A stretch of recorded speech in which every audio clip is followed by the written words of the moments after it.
Bienvenue dans votre magazine multiculturel Carrefour.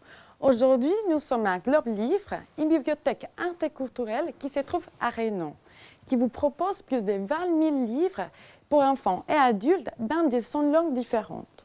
Dans cette émission, nous allons découvrir quelques associations qui proposent des cours gratuits et qui proposent aussi différentes méthodes d'apprentissage de la langue. Apprendre une langue n'est pas toujours évident. Des jours, on se sent très courageux, d'autres, on se sent très déçus. Il y a même des mots qu'on répète 1000 fois et qu'on n'arrive pas à bien prononcer. Mais savoir la langue permet de connaître la population indigène et des autres communautés, permet de connaître nos droits et nos obligations et aussi mettre en valeur nos savoir-faire. Ne vous découragez pas et continuez votre apprentissage.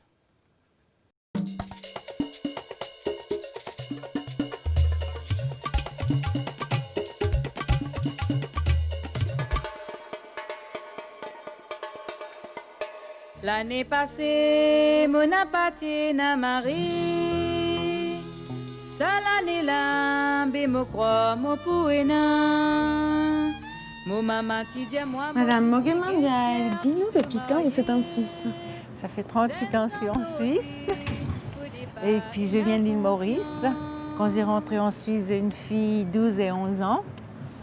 Et puis j'ai connu la Suisse par un journaliste qui m'a fait venir 3 mois comme touriste. À l'époque, on peut rester 3 mois comme touriste, et puis maintenant, c'est pas possible. Et puis après, je voulais rester, j'ai tellement aimé la Suisse, et puis c'était pas possible, je dois rentrer dans mon pays. Et puis après ça, comme j'ai mon cousin il est ministre des Affaires étrangères, j'ai beaucoup aimé la Suisse, les côtes, la Suisse, c'est beau, la neige, tout. Puis j'étais fait correspondance pour marier avec un Suisse. Il est venu dans mon pays, il a resté 3 mois et puis on s'est mariés. Et puis sa famille n'a pas accepté mes 2 gamines. Alors ils ont annulé mon mariage. Comme on n'a pas le droit d'annuler le mariage, il faut divorcer. Puis après on était divorcés tranquillement. Vous savez plus rester en Suisse. Voilà. Qu'est-ce que vous avez aimé et qu'est-ce que vous trouvez différent de la Suisse que chez vous? Alors, chez nous, les femmes n'ont pas beaucoup de pouvoir de parler, autoriser tout ça. Mais ici, je vois la femme, ils sont libres. Ils peuvent aller à l'école, ils peuvent faire des études, ils peuvent travailler et tout. Ça m'a beaucoup aimé et puis j'avais fait tout mon possible pour venir à l'école ici. Est-ce que vous savez y à l'école? J'avais fait 3e à l'école à l'île Maurice, parce qu'à l'île Maurice, il faut se marier.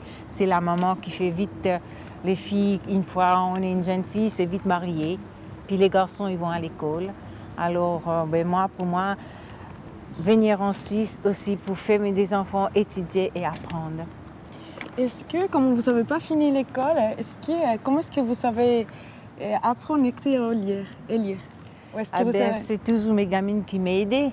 Mais une fois qu'ils sont grands et puis je suis triste, ça n'arrive pas.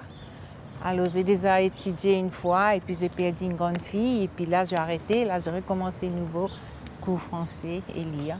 Et maintenant, les cours que vous êtes en train de faire sont des cours pour apprendre à écrire et lire en français. Voilà. Comment vous sentez quand vous ne savez pas écrire et lire? Alors, je me sens beaucoup gênée, un petit peu de la honte.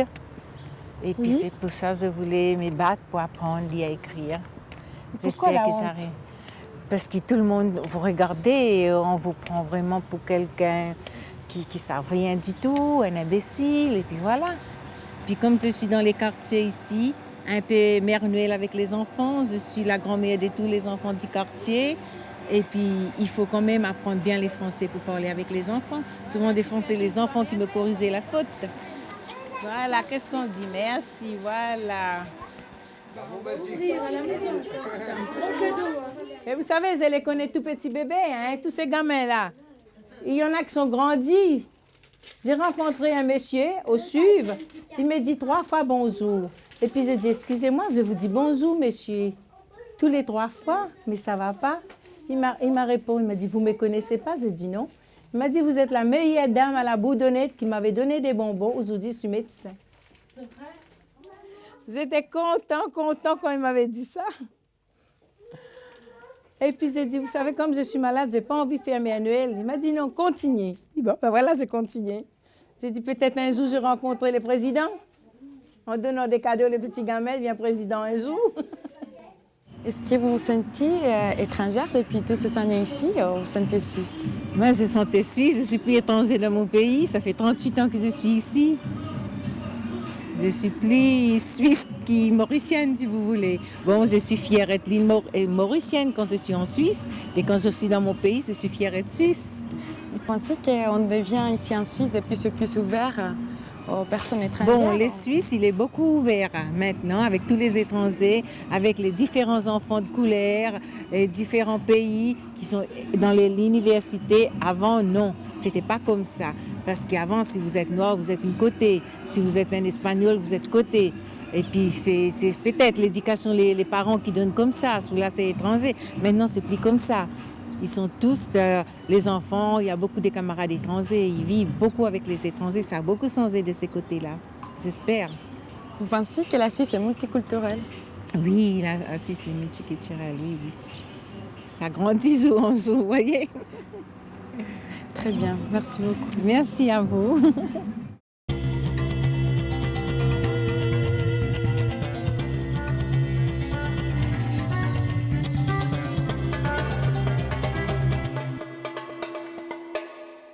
On est au cours de français gratuit pour parents, apprend à l'école à la Bourdonnette.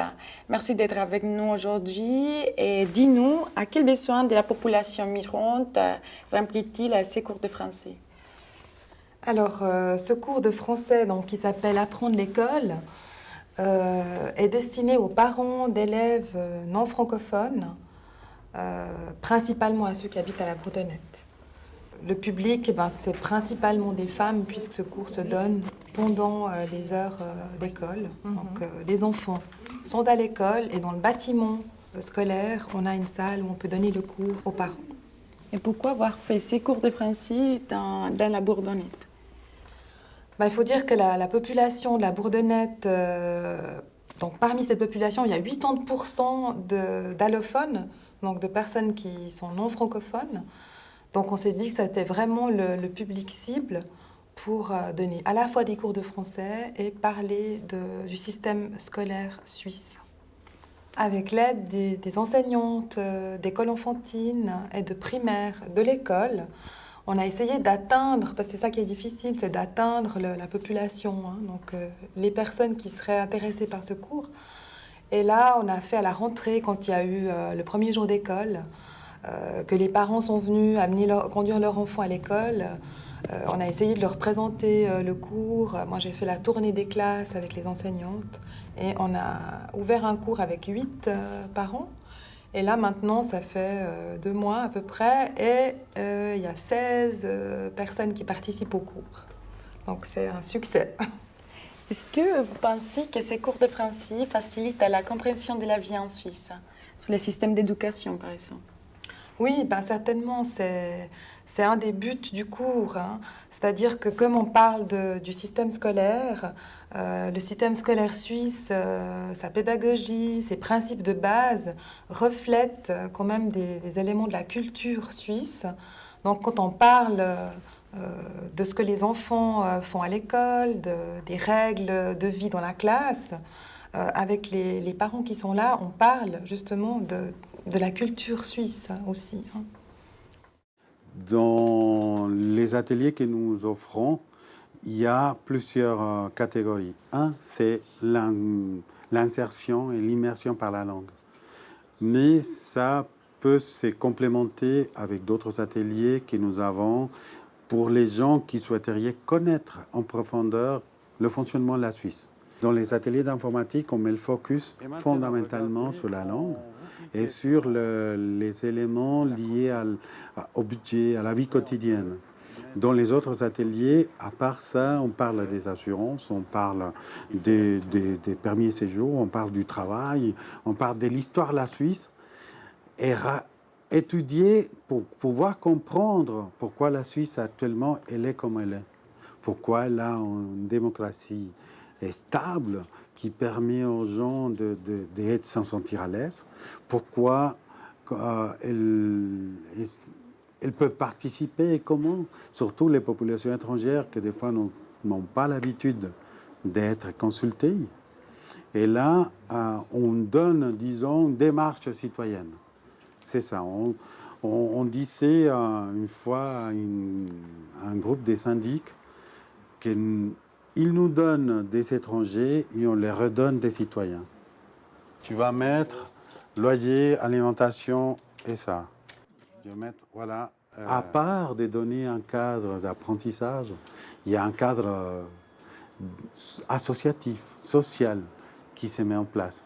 Ça devient aussi un réseau de travail social pour les gens. Est-ce que vous pensez que les filles, que les cours soient donnés pour des étrangères, ça sert à que les étrangères même se sentent plus à l'aise? C'est plus que ça. Il y a une fierté dedans. Donc, le fait que c'est un cours conçu par des étrangers, pour les étrangers, avec les étrangers, c'est un atout formidable. Et c'est une des raisons, par exemple, que cette année, on a dû doubler l'offre des ateliers d'immersion dans la langue. Il y a cette notion aussi des réseaux, des contacts, de se sentir utile, de permettre aux gens de se retrouver. Et c'est ça. Si on pourrait résumer, c'est de reprendre sa dignité. Surtout pour des personnes qui ont eu un parcours difficile de migration. C'est de se remettre en valeur à nouveau. Le simple geste de dire, il y a un coin au centre de Lausanne où je peux y aller, sans crainte, indépendamment de mon statut de séjour, si je ne parle pas le français, si je viens d'arriver, si j'ai là 30, 40 ans, comme il y en a des gens. Ici, c'est une sorte de maison pour toutes les personnes d'origine étrangère qui souhaiteraient un soutien quelconque. Nous sommes à l'association Franc-Parler. Émilie, merci d'être avec nous. Quand il est né l'association et quelles ont été les motivations?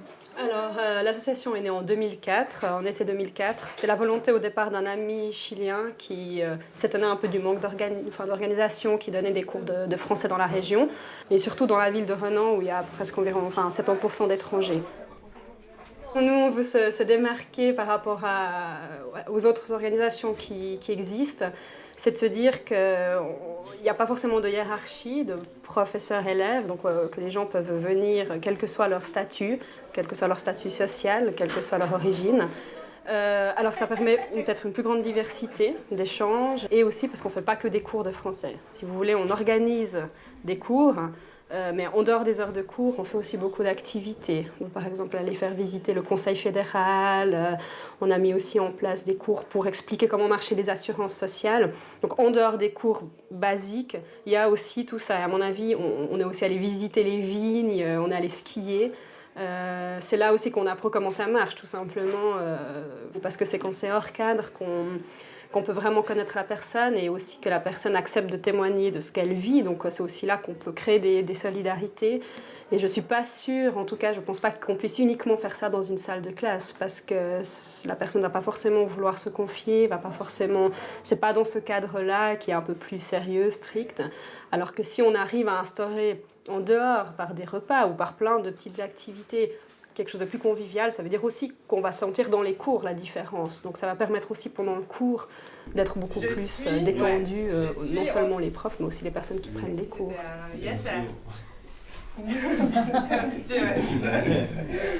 Chercher? Ouais, chercher. D'accord. Et toi? C'est pas toi, c'est chercher. C'est Oui, oui. Tu ne vois pas. Et toi?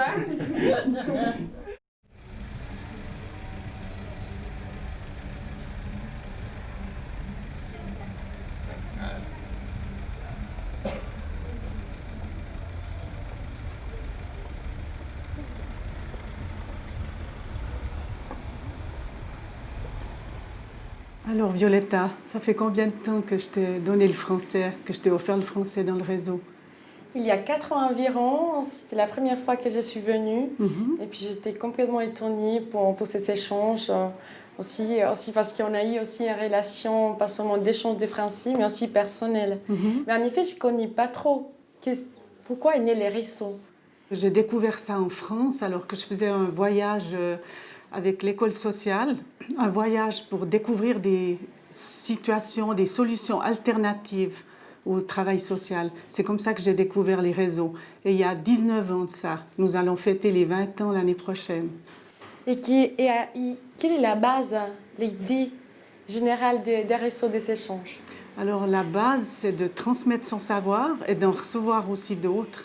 C'est basé sur les échanges gratuits, mais réciproques. Ça veut dire qu'on vient demander le français, comme tu l'as fait, et après, on offre aussi quelque chose qu'on sait faire. C'est surtout basé sur la valorisation de chacun.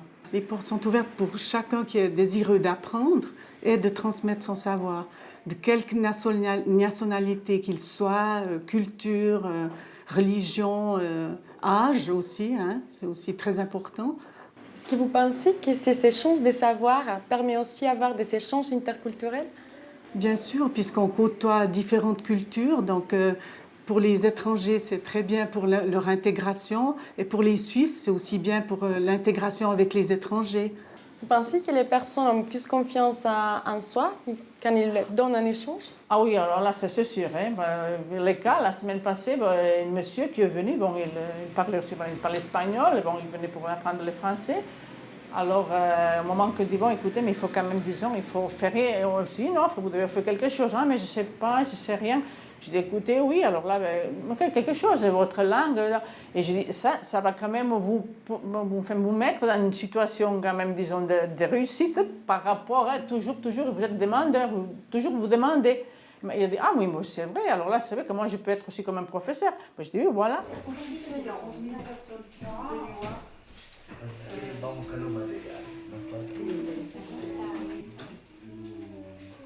Alors ici, donc, j'enseigne surtout du français et puis j'ai suivi des cours de mathématiques qui m'intéressent et puis j'ai aussi pris de l'histoire de l'art. Est-ce que ces échanges de savoir vous permettent aussi de connaître des autres cultures et personnes des autres nationalités? Ah, c'est évident, oui, parce qu'on a toutes les nationalités ici et c'est vrai que, par exemple, je connaissais mal les Chinois. J'ai eu les 3 élèves chinois.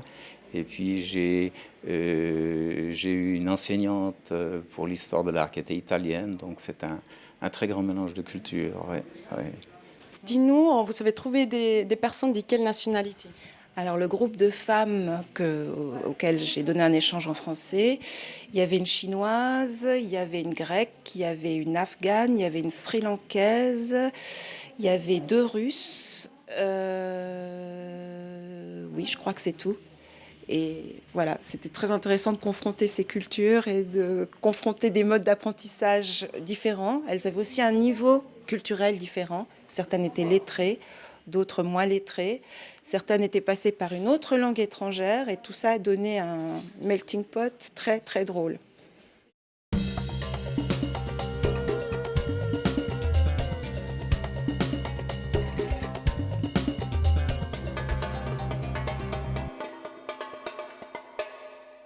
Myriam, Michel, Loli, merci d'être avec nous aujourd'hui. Racontez-nous de quoi il s'agit, ces projets pilotes sur l'apprentissage de la langue au quotidien.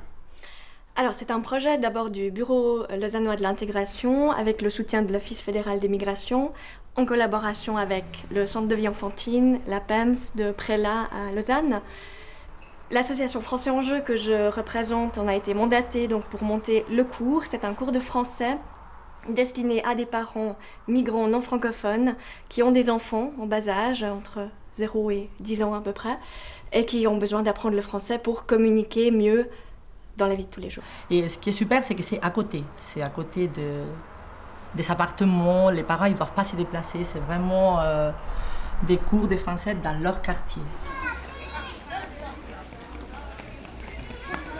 que c'est gratuit pour les parents et que les enfants dont les parents viennent suivre le cours sont au fait gardés ici entre l'APEMS et le centre de vie enfantine par des professionnels durant le temps du cours, ce qui est quand même quelque chose d'unique pour l'instant, étant donné que la plupart des centres de vie enfantine ferment entre 18h30 et 19h et que là le cours de français va jusqu'à 20h30 et qu'il y aura une antenne pour les enfants qui seront accueillis et même pour les enfants qui ne fréquentent pas habituellement la garderie. Pourquoi est né le projet et répond à quels besoins de la population?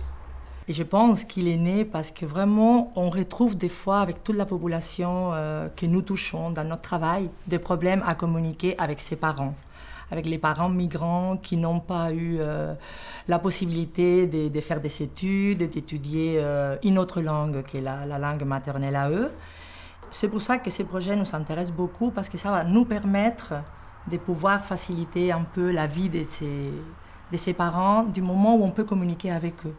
Donc c'est vraiment important pour nous de pouvoir communiquer nos attentes ainsi que eux les leurs, étant donné qu'on est souvent de cultures différentes, de religions différentes. C'est important de pouvoir savoir ce qu'ils attendent de nous et nous ce qu'on attend d'eux et de pouvoir se le dire. Ce qui est important, c'est vraiment l'intégration, que ces familles se sentent intégrées. Et comme a dit Michel, vraiment enlever ces poids aux enfants, de traduire aux parents ce que l'éducatrice dit, ce que la maîtresse dit, ce qu'à la poste au midi. Vraiment que l'enfant puisse continuer à être un enfant.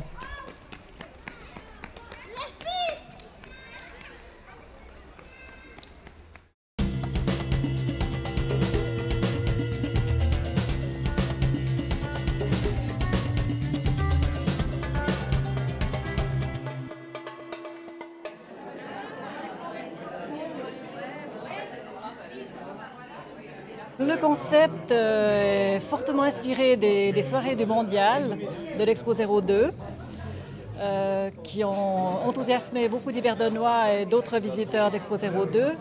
Et je m'étais dit qu'on avait finalement tout ce qu'il fallait pour faire un petit peu la même chose à l'Échandol et dans les caves du château.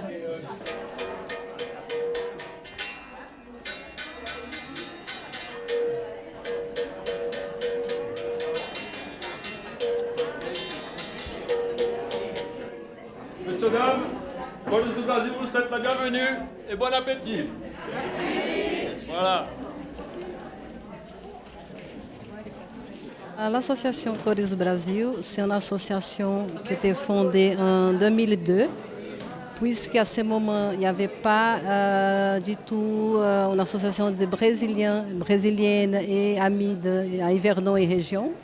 Donc on a décidé de créer à ce moment-là Chorus du Brasil, et qui survit grâce à un travail volontaire, bénévolat des amis et des membres. Donc on était invités gentiment pour préparer cette soirée, le repas, et accompagner un peu le concert de Renata Rosa. C'est vraiment une musique qui est folklorique, qui n'est pas du tout connue en Europe. Donc ça parle de beaucoup de l'intérieur du Brésil, du cangaço, du sertão, que les gens vont voir une chose vraiment différente.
Une nouvelle recommandation pour ceux qui apprennent la langue, c'est de ne pas avoir peur de se tromper. On a le droit de se tromper. C'est comme on a d'autres devoirs à faire. En tant que citoyen, on a le droit de se tromper. Donc, mais des fois, la peur de se tromper empêche les gens de parler. Non, il faut parler. Parler normalement. Chacun a son accent. Si on demande un Vaudois, les Parisiens diront qu'il parle avec son accent, ou un Québécois, etc. Il ne faut pas avoir... Des fois, ça fait du charme.